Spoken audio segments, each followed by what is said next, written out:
There's no answer to the question, why do it? Because you can't help but doing it. Everybody does it every day, all the time. Everybody thinks about philosophy. Um, we all think, for example, about moral questions, about abortion, about euthanasia, about punishing criminals. Everyone has wondered at some stage in their life, should I tell a lie? Is it ever right to lie? Is it always wrong for other people but okay for me? What and how do we decide? Sometimes people think, no, people seldom think. Sometimes people say you could ask someone else and they could tell you. And the thing to realize is that that is a really important moral question. Deciding to let someone else do your moral thinking for you, that's the biggest moral decision you could make. And so presumably, you've got some good reason for doing it. If you haven't, think again. You can't get the weight of morality off your shoulders. It's all yours. So, moral things, when we think about morality, we're doing philosophy, but we think about philosophy all the time. Everyone has wondered, how do you really tell whether you're dreaming or not? Everybody has wondered at some time, well, so-and-so has said this, but how do I know if it's true? I mean, if they're a politician, then you know it's not true. But suppose they're an ordinary human being, right? How do you know if it's true? How do you decide what's good evidence, what's bad evidence? Even, how do you decide what knowledge is? How do we, someone says, but that's a good argument. Well, how do we know what arguments are good and what arguments are bad? And these are all branches of philosophy. The ethics, logic, what's called epistemology or theory of knowledge. People also wonder about things like, is there a God? And more importantly, well, no, perhaps not more importantly, but as importantly, how would we decide whether there's a God or not? What kind of evidence could we have here? What kind of arguments could we have?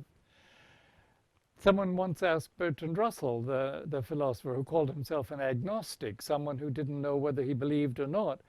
They said, what would you say if after you died you met God? Russell said, I would say, not enough evidence, God, not enough evidence.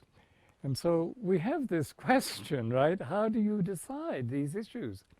If you've ever had any wonders of that kind, you've been doing philosophy.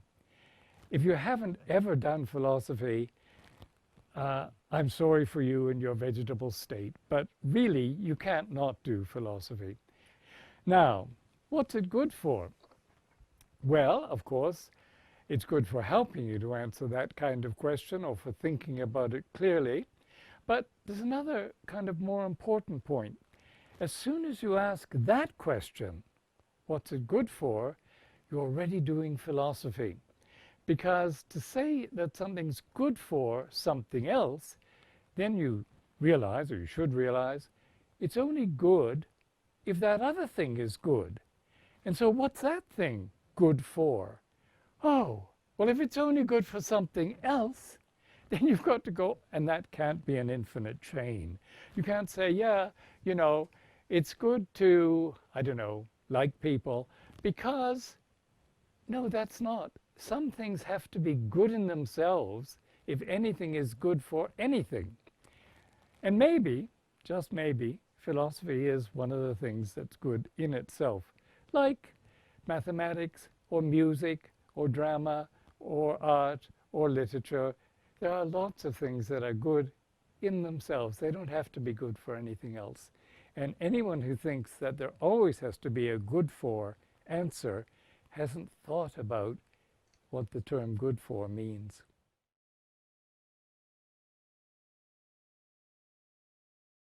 Well, knowledge, I mean, technically, knowledge is what linguists sometimes call a fact of. If you know something, it has to be the case. If I say, you know, I know that Brisbane's in New Zealand, and you say to me, actually, Jack, you made a mistake. It's not in New Zealand, it's in another small island near New Zealand called Australia, then I don't say I used to know it.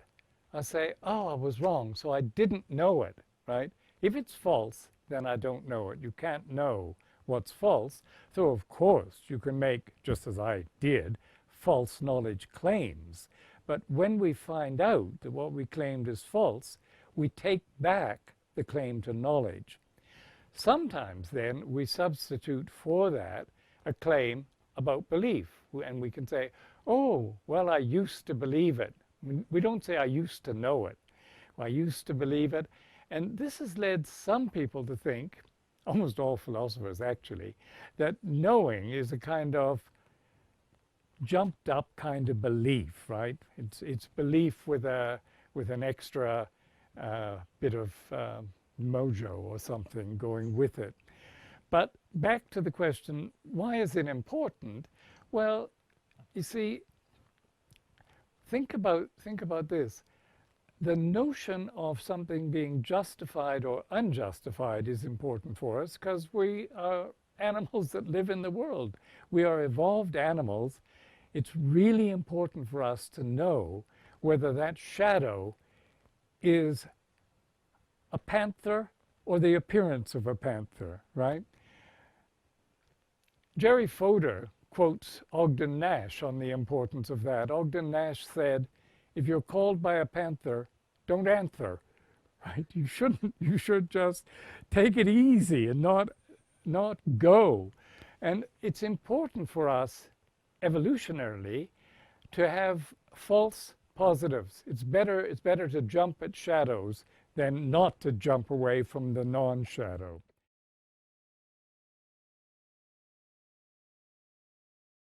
We only want a beginning of an answer because, after all, the whole point of philosophy is not to give people answers, but to give them the knack of getting answers. Philosophy, we have two kinds of things when we're teaching. We can teach facts, and sometimes you have to at the very beginning. I mean, it really helps to know that 1 + 1 = 2 before you try and do quantum mechanics, where it doesn't work. But anyway, but more important in education, and particularly in philosophy, philosophy is a knack like cooking or carpentry, and we want people to learn how to do things, how to sort out truth from falsehood. And an Australian philosopher, actually, a guy called Snez, pointed out that if you're only trying to get from truth to falsehood or find out truth, you're missing a lot of the fun in philosophy.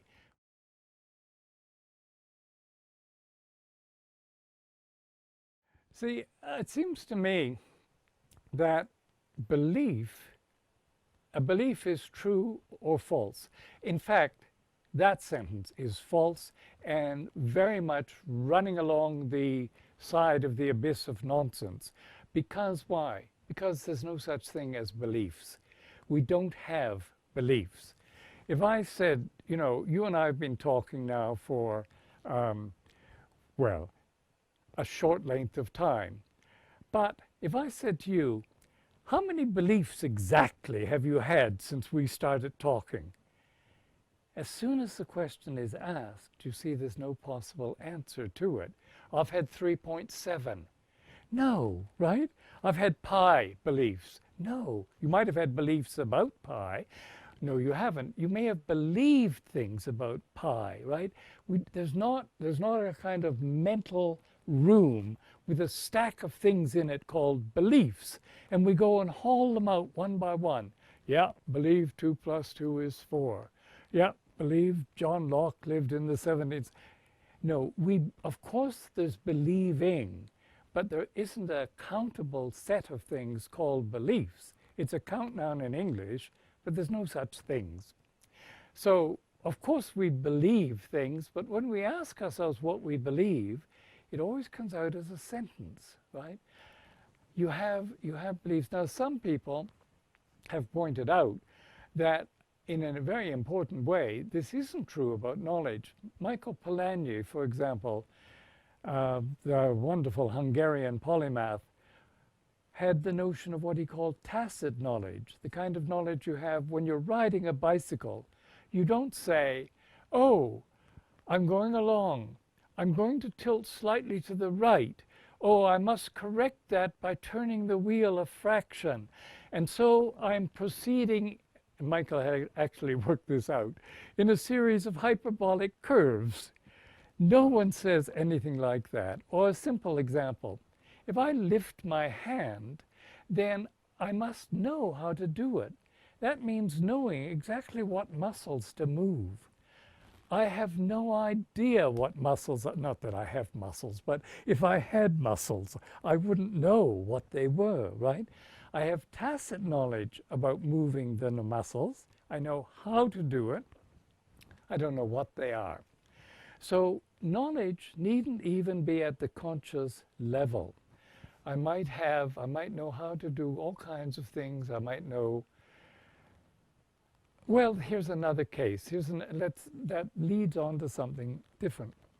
See, when you know, suppose you know you're interested in, I don't know, a football match maybe, and you know what won last Saturday. And someone says, oh, so you believe what won? And you say, what? Believe what won? That doesn't make sense. I believe that so-and-so won. You might not. But you know how, you know where, you know when, you know whether. These things are called, because most of them begin with WH, these are called sometimes WH nominals. You know where Brisbane is, which I didn't know, right? But if someone says, so you believe where Brisbane is? I say, what? And even if you think knowledge is justified true belief, no one says, so you believe truly and justifiably where Brisbane. No, that doesn't work either, right? Believing quantifiedly doesn't take where or when or how. Belief doesn't function in language the way know does. We do have different kinds of belief. We have believing in and believing that. I could say something about that. But we don't have believing how, believing when, believing whether, and so on. So that's why I think there's a kind of gulf between knowing and believing. We have, for example, this is a story told by an English pragmatist called F.C.S. Schiller about a turn of the 19th, 20th century psychic investigator called Frederick Myers. Okay? Frederick Myers was once asking a clergyman what he thought would happen to him after death. And the clergyman kept evading the question, Myers thought, and Myers kept pressing him until finally the poor man burst out, oh, I suppose I shall enter into everlasting bliss, but I do wish you would not talk about such dreary subjects. Well, Schiller says, you see, he believed it, but he only half believed it. It's only a half belief. Belief comes in degrees. Knowledge is like that. Knowledge doesn't come in degrees.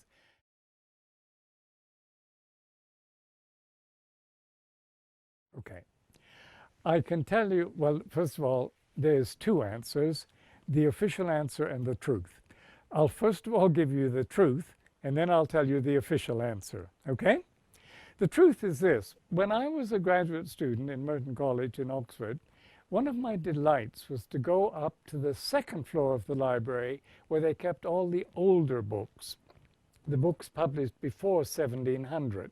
That's what they meant by old, right?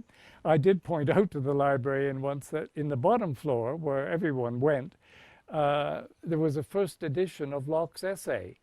And he said, well, when, it wasn't actually the first edition, I think it was something like the fourth, but when was it published? And I told him, and he said, oh, that's all right, undergraduates aren't allowed to borrow books before such and such a time, right? But that was the new books. The older books were upstairs, and one of them was Boyle. And they still had, on these leather-bound books, the holes where in the past the books had been chained to stop people stealing them, because books were so rare, right? And I fell in love with old books.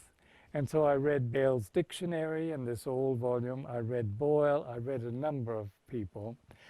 So the truth is, it was just the delight of reading something old. Now, later on, you started going to the Royal Society Library in London, where they have almost all the Boyle manuscripts. There's 15,000 folio pages bound in folio volumes. There's 70-odd volumes of Boyle manuscript stuff that was never published. And I was reading there the actual paper on which Boyle had written, except he mostly didn't because he had very bad eyesight. So he had other people take dictation, and he would then pencil in, because pencils were a new invention. He would pencil in his own views sometimes. So you could read this stuff just as it came. And that's a delight. And so even though I have to tell you, don't tell anyone else, Boyle is a pious prig, and he doesn't write very well, but he's a sweetheart for all that. So that's the unofficial business. The official business is that although we no longer really talk about the scientific revolution or think that there's a big gap that suddenly Descartes springs into life and everything changes, nonetheless, it is the century when people really started doing careful experiments. And I think that Boyle was probably the very first bad scientist, or maybe the very first good one. Because before Boyle, people did experiments, of course. And it turned out, you'd scarcely believe this, that their experiments always worked, and they proved just what they thought they were going to prove. How lovely. Boyle starts experimenting on what we call Boyle's law. And he tells us he had to stop because the tube he was using was casually broken. And then you had to get a new tube. And to get a new tube, you had to find a glass blower who could blow a tube of just that length and a fairly consistent diameter. And it wasn't easy. Boyle had a real-life laboratory. Things got spilled, things got broken, and he does experiments and he tells us, thus, the experiment did not show us what we hoped to find. Things didn't always work. You got negative results. And so he writes a whole book on the value of negative results, on a real-life experimenting laboratory.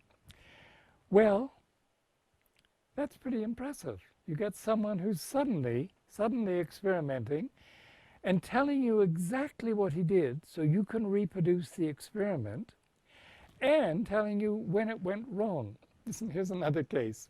He's reporting to the Royal Society on a kind of phosphorescence. Phosphorescence was interesting at the time because this was the century in which for the first time people found, it's called the Bolognian stone, inanimate phosphorescence. So they were interested in it. And a guy called Kraft, who came and visited Boyle, did a lot of experiments with it.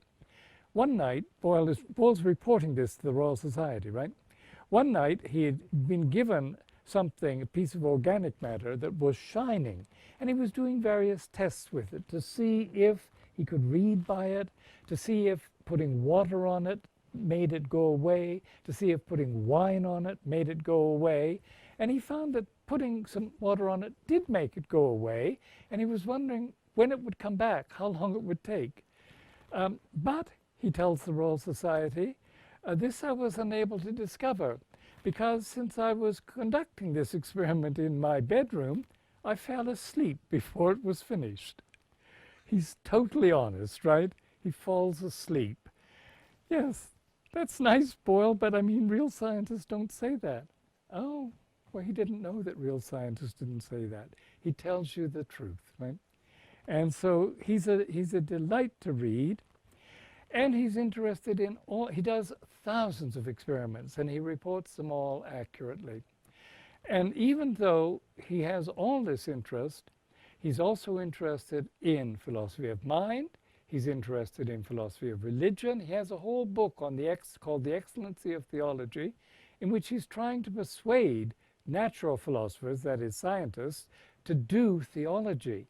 Because, why? Well, because he thinks clerics aren't very good at it. He thinks that by and large, clerics aren't very bright. And so if only the scientists would do it, by golly, we'd make progress in theology, right? But he didn't publish it once he wrote it. He held it up for a number of years, probably about 15 years, because he was afraid people might take it too seriously and it would turn them off from doing science, from doing natural philosophy. And even when he did publish it, he published with it a little piece called The Excellency and Grounds of the Mechanical Hypothesis. That is to say, the kind of hypothesis you have when you're just doing science without theology. So you forgive him a lot, because he says, in fact, at the beginning of The Excellency of Theology, people may wonder why he's publishing this. And he says, well, he's not an academic, and he's never taken any vow. He's not a professor of physics. He's never taken any vow not to write on any subject other than science. So, roughly, sucks to you, right? And off he goes. For example, Boyle tried to get an air pump made, a vacuum chamber, and he asked a glass blower in London if he could make one. And the guy tried and failed. And he showed it to Hooke and said, well, could he make one like it? And in effect, Hooke said, well, yes, he could, but why not make a good one? And then he did. Right? He made a much better vacuum chamber where you could pump it out, you could see inside, and so you could actually see what was happening for the first time in experiments involving a vacuum, about which there was a question whether there could even be such a thing. And having made that, Hooke immediately went on and made an improved version. And so he was a great experimenter. He worked with Boyle for some time as an assistant, and then Boyle got him the job with the Royal Society when it was formed in 1660 as the experimenter for the Royal Society. And that's what Hooke then did.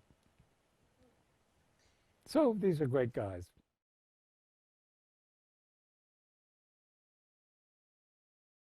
Yes, I think he did. I think I mean, I wouldn't say that he was Karl Popper, because you don't find in Boyle's works footnotes that say, so-and-so also said this, but I said it first. So he's not Karl Popper, but I think he was very aware of the need to test things. One of the things Boyle was certainly interested in was finding out, as Pascal had been at the time as well, of course, what kinds of results we would get when we operated with different pressures and different volumes. And this was, people were certainly interested in falsification, in falsifying hypotheses, as well as looking for evidence for them. One of the beliefs, for example, was that boiled water would freeze faster than unboiled water. Boyle said, well, let's try it. And then what he says is not that it's absolutely wrong. He says, at least it's not true here in London, right? You simply look for where you are. He doesn't even try to generalize. What we call Boyle's law was designed to show that an Aristotelian philosopher called Linus was getting things wrong. And Boyle doesn't claim generalization. He says explicitly, whether what we have shown will hold in more extreme cases must be left to further experiment. But what he's done is enough to show that the Aristotelian view is wrong. So, falsification? Absolutely. This is one of the things he was interested in showing. In general, he was quite happy to report negative experiments because they might show you not necessarily that your prediction was wrong, but that it certainly didn't hold given the particular setup. You might have to try again. So when he's doing something with a pendulum swinging, for example, in air and in the vacuum, it turns out there's no difference, which probably there should have been. And so he says, well, so maybe it's because I was using a metal bob on the pendulum. maybe with a lighter bulb, we'd get a different result. I don't know. We have to wait and see. Have to do further experiments. Now, I know we're still talking about the pendulum, but I'm going to tell you about another thing. Boyle reports to the Royal Society. They asked him to report on Pascal's little book on pressure at the bottom of water, right? And Pascal, it's very sweet, has in his book a picture of a guy sitting at the bottom of a tank of water with a 32-foot tube, and the guy is taking notes. And Boyle, I mean, it's not that he never told a joke. He obviously liked joking occasionally, but he was mostly serious. But he points out, first of all, it's quite hard in England to get someone to sit at the bottom of a tube of water. And secondly, even if you could get someone to sit there, it would be actually rather difficult for them to take notes. And then, then he moves on to the more actually important question. And in England, he says, we cannot find a glass blower to blow a tube of such length and such consistency and such strength. We just can't do it. So he said, I fear that Monsieur Pascal has, as a mathematician, jotted down things that a mathematician knows must happen without seeing what actually does happen.